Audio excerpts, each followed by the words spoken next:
I decided to support my husband. Every week, he would drive to his parents' house to help with chores and bring them my homemade preserves. One day, I wanted to surprise them and deliver the food myself without telling anyone.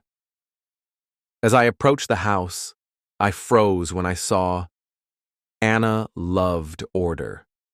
In this predictability, she found comfort, a quiet haven where she could shelter from the storms of the outside world. Her apartment, with bookshelves lined with literary classics and the scent of freshly baked bread, was a reflection of her love for harmony and structure. She taught literature at the university, immersing herself in the worlds of Tolstoy and Dostoevsky, finding answers to life's eternal questions in their works. Igor, her husband, was her complete opposite. An engineer, a man of precise sciences, he lived in a world of blueprints and calculations. But this difference didn't divide them. Rather, it complemented them.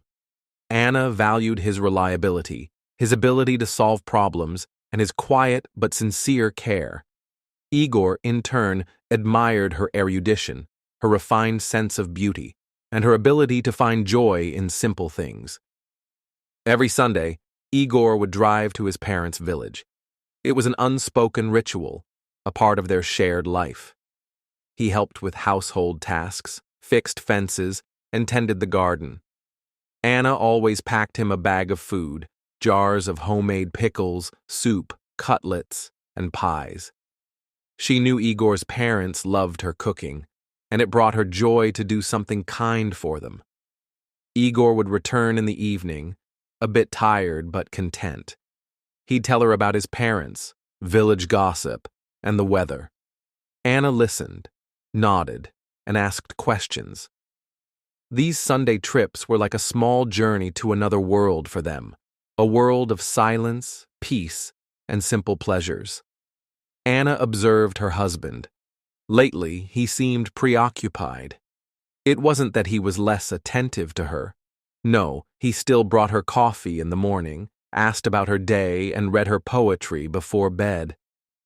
But there was a shadow in his eyes, something unspoken. He often stared out the window, as if waiting for something or someone.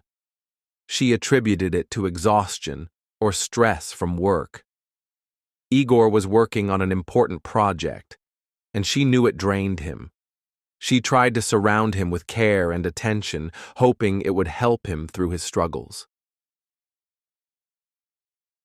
One Saturday morning, Anna woke up with an unusual feeling, a desire to surprise him.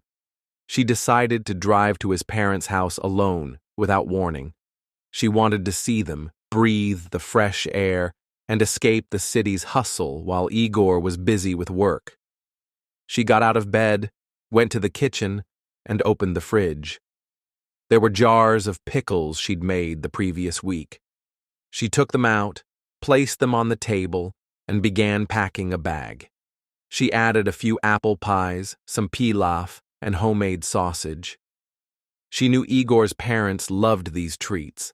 They had always been delighted by her visits, praising her cooking and asking about her work. Anna imagined arriving, their surprised and happy faces. She smiled. She loved making surprises. She loved seeing joy in others' eyes. She dressed, putting on comfortable jeans and a warm jacket, and glanced out the window. It was sunny, but chilly outside. She decided to wear a scarf as well. She grabbed the bag of food, her car keys, and stepped outside. Their old Neva was parked by the entrance. Anna opened the trunk and carefully loaded the bag, making sure nothing would break. Once done, she got behind the wheel and started the car. The engine roared to life, and the Neva pulled away. Anna drove out of the city, heading down the highway toward the village. She drove calmly, unhurried, enjoying the scenery outside. Fields, forests, rivers, it all seemed so beautiful and serene to her. The drive to the village took about 2 hours. Anna turned on the radio and sang along to the songs. She felt happy and free. Along the way, she imagined how she'd surprise Igor's parents, picturing their joyful faces and their praise for the food. She recalled snippets of conversations and jokes they'd shared over Sunday lunches. A couple of years ago, these trips had always felt like an important part of their family life, a small ritual that strengthened the bond between generations. She drove along the familiar road, savoring the autumn landscape. The trees were dressed in gold, and the sun filtered through the leaves, casting intricate patterns on the asphalt. Anna switched the radio to soft classical music to create an atmosphere of peace and calm. She felt this day would be special, filled with warmth and love. She could never have imagined the storm of emotions awaiting her. As she approached the village, her heart beat faster. She turned onto a dirt road leading to Igor's parents' house. Though she hadn't been there in a while, she recognized the house immediately, a small wooden cottage with carved window frames and a garden bursting with flowers. Anna parked the car by the gate and stepped out, anticipating the reunion. But what she saw made her freeze. On the porch stood Igor with an unfamiliar woman. In her arms was a child, a little boy, no older than 5. Igor was saying something to her, and she smiled in response. This wasn't just a friendly encounter. It was something far deeper. There was an intimacy, warmth, and tenderness in their interaction, something Anna hadn't seen in Igor's eyes when he looked at her lately. She felt the ground slip from under her feet. Her head buzzed, and her vision darkened. She tried to step forward to call out to Igor, but she couldn't. Her voice caught in her throat.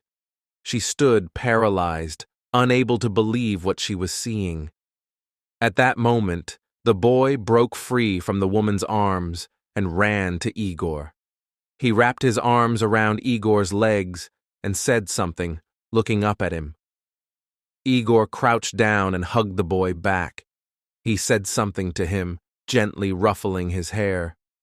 In that moment, Anna saw love and tenderness in Igor's eyes that she had never seen directed at her.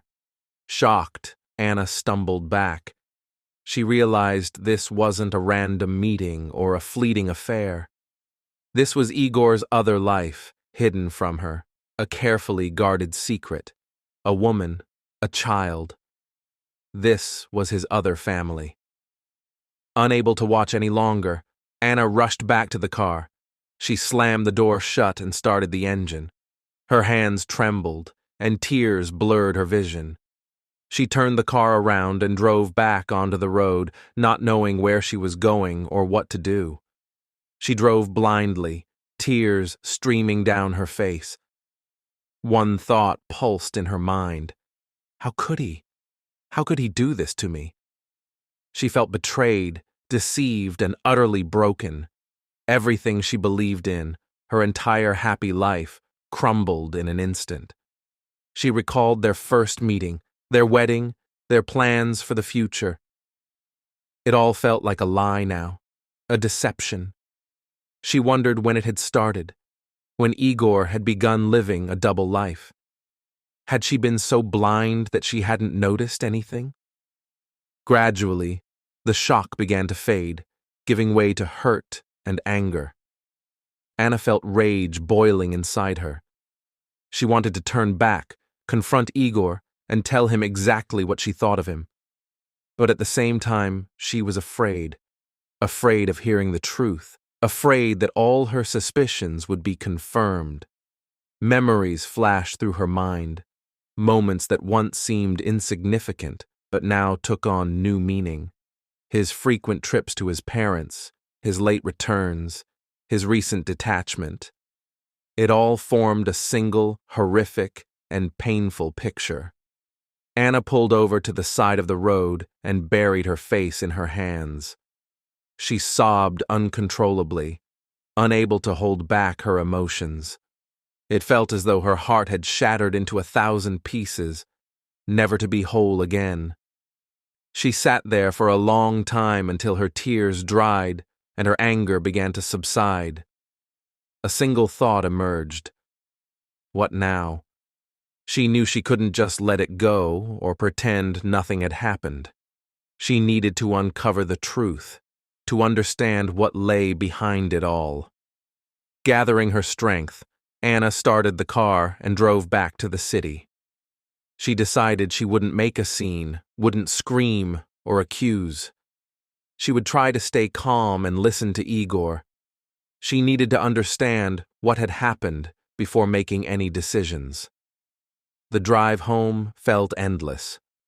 Anna drove in silence, lost in her thoughts.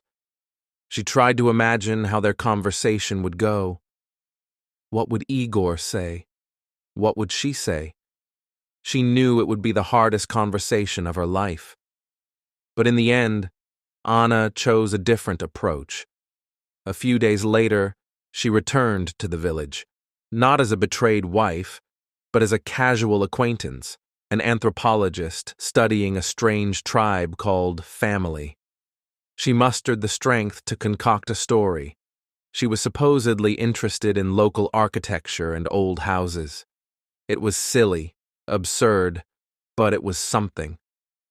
This time, she didn't hide. She parked by the roadside, took a deep breath, and walked toward the house. Her heart pounded so loudly it seemed the whole street could hear it. At the gate stood the woman, Elena, the one she'd seen with Igor. "Hello," Anna said quietly, trying to keep her voice steady. "I heard you have a very interesting house." Elena looked at her closely. There was no hostility or surprise in her gaze, only a quiet weariness. "Come in," she said, opening the gate. "I'm Elena." Anna gave a fake name, Irina. They entered the house.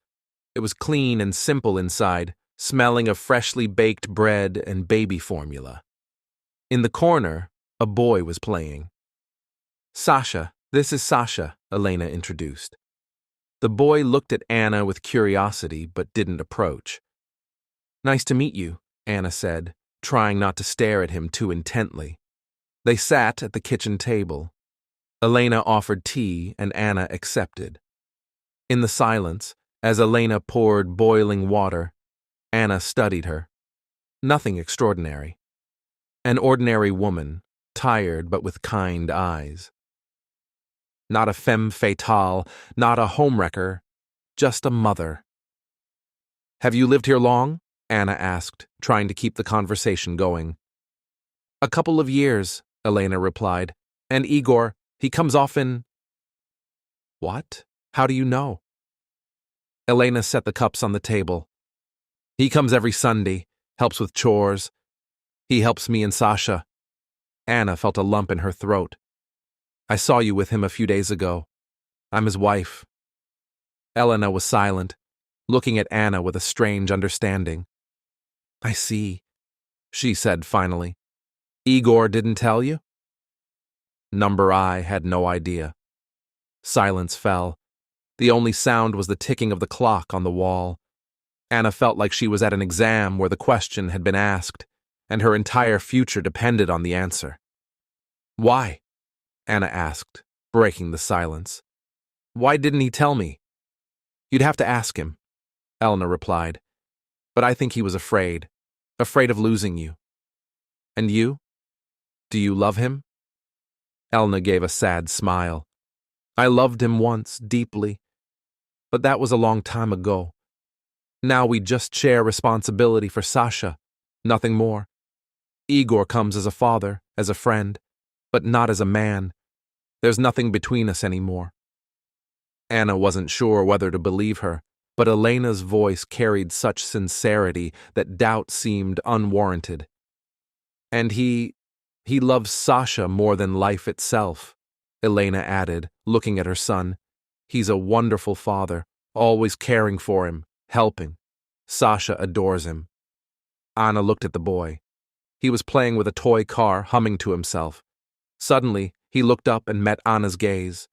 There was no fear or hostility in his eyes, only curiosity. Anna smiled at him. He returned a shy smile. And Igor? Is he happy? Anna asked, looking away. Elena sighed. I don't know. It's hard for him. He's torn between two lives. He wants to be honest but can't. He's afraid of hurting you. He's afraid of losing Sasha. And what about me? Doesn't he think about how much this hurts me? He does, but he hoped you'd never find out, that he could keep this secret. Naive, Anna whispered. Maybe, but he didn't do it out of malice. He was just trying to do right by everyone. Anna wondered, is it right to lie for years, to hide the truth, to live a double life? Is that right, or is it just cowardice? Why are you telling me all this? She asked, looking into Elena's eyes. Because I see you're in pain, and because I want you to know the truth. Igor is a good man. He doesn't deserve to be hated. He's just lost.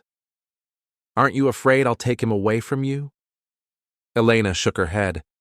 No, I know you won't, and even if you did, I wouldn't hold him by force. The main thing is that Sasha is happy. The rest will follow. Anna fell silent. Can happiness be built on deception? She didn't know. She felt two opposing emotions battling within her, anger and understanding, hurt and forgiveness. Thank you, she said, standing up. Thank you for the tea and the truth. You're welcome, Elena replied. If you want to talk, I'm always here. Anna left the house. Outside, the fresh air and bright sun awaited, but her heart remained dark and troubled. She got into the car and drove home. She needed time to think, to figure out what to do next. At home, Igor was waiting. He sat on the couch, head bowed. When he saw Anna, he stood up. Where were you? He asked. Anna looked at him. His eyes held fear and hope.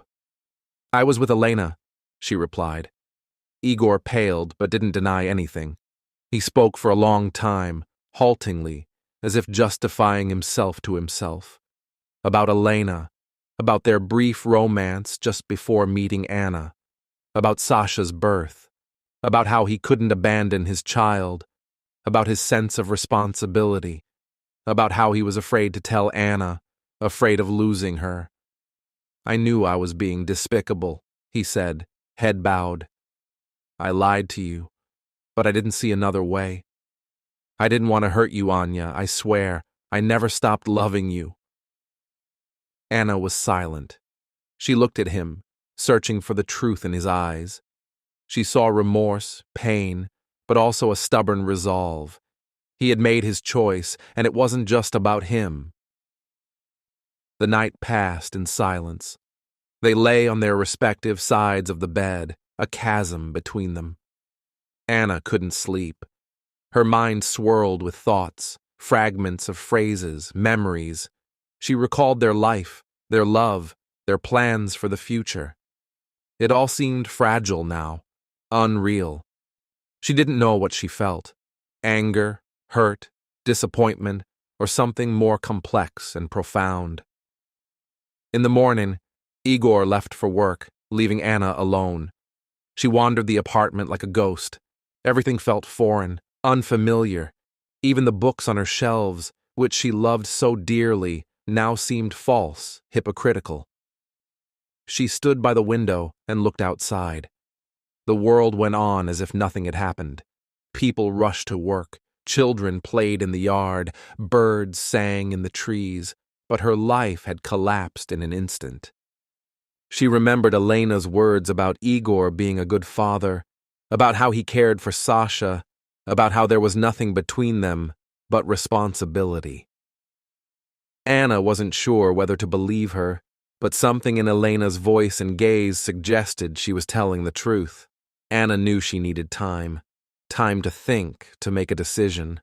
She couldn't simply forgive Igor, but she couldn't just leave him either.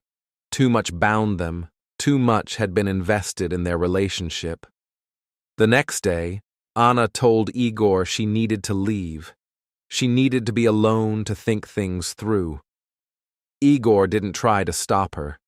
He understood she had that right. Anna went to a different village, not to Igor's parents, but to an old dacha she owned. She spent several days there walking in the forest, reading books, reflecting on her life. She recalled their first meeting, their wedding, their early years together. Everything had been so good, so calm, so reliable. Could it all have been a lie? Had Igor been living a double life all these years? Anna couldn't believe it. She knew Igor as an honest, decent man. How could he have done this to her? But then she remembered Elena's words about how Igor didn't want to hurt her, how he feared losing her, how he did it all for Sasha. And Anna began to understand. She realized Igor hadn't cheated on her in the traditional sense. He wasn't seeking thrills on the side. He was simply fulfilling his duty as a father. But that didn't make his actions any less painful. He had still betrayed her, deceived her, and denied her the right to know the truth. Anna knew she had to decide what to do next. She could leave Igor and start a new life. She could try to forgive him and live as if nothing had happened. Or she could try to understand him, to grasp what drove him to make this choice, to understand how he had lived with this burden all these years. She knew it wouldn't be easy. She would have to overcome her pride, her pain, her hurt. She would have to accept that Igor wasn't perfect, that he had weaknesses, flaws, and secrets. But if she truly wanted to save their family, if she truly loved Igor, she would have to do it. One morning, Anna woke with a firm decision. She knew what she had to do. She packed her things and drove back to the city. Igor was waiting for her. He sat on the couch, head bowed. When Anna walked in, he looked up. His eyes held so much pain and hope that Anna's heart ached. "I know everything," Anna said. "I understand." Igor was silent, waiting for her to continue. "I've decided," Anna said. "I'm staying." Igor stood and approached her. He hugged her tightly. "Thank you," he whispered. "Thank you for everything." Anna pulled back.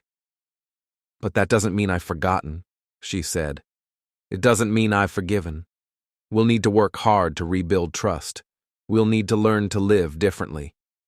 Igor nodded. He knew she was right. "I'm ready for anything," he said, "as long as you're by my side." Anna smiled. "Then let's go," she said. "To the village." Igor looked at her surprised. "To Elena and Sasha?" he asked. "Yes," Anna replied. "I want to meet them." Igor was silent for a moment. Then he nodded. "All right," he said. "Let's go." The next morning, Anna and Igor drove to the village.